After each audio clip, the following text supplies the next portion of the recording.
So yesterday I picked up this $26 concealer from Kulfi at Sephora, and I just want to say if you were on the hunt for a new concealer, do yourself a favor and do not pick this one up. It is terrible. I wore it today at work.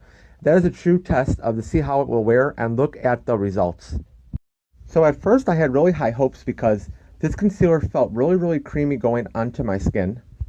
Okay, so when I first started blending this into my skin, I just felt like it like pretty much started creasing immediately. I don't know if you guys would be able to tell, but you can already tell it's settling onto my under eye lines really quickly, and I just feel like it applies patchy. And I read a couple reviews online tonight, and people said the same thing, that it looks patchy throughout the day, like it wears off really in like weird places. Like I noticed today when I looked into the mirror, I had like parts missing underneath my eyes, and I'm like, that's never happened.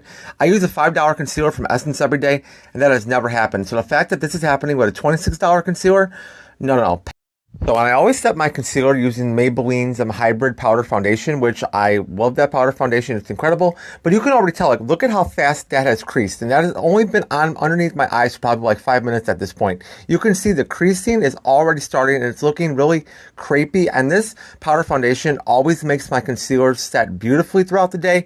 But you can tell, like, look at it already. You could look at how it's settling into the fine lines under my eyes. And I'm telling you, this has not been on for not even 5 minutes, and it's already looking this bad.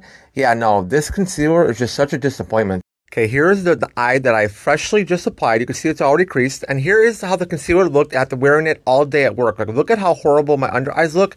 Not only is it creased, look at how shiny and greasy that my skin looks. My under eyes look terrible. It is separating. You can see the redness peeking through on my cheeks. And I have super dry skin, so the fact that this is turning oily, that's how it looks when you first apply it. And then a couple hours later, it turns out like that. This is a terrible concealer. Save your money.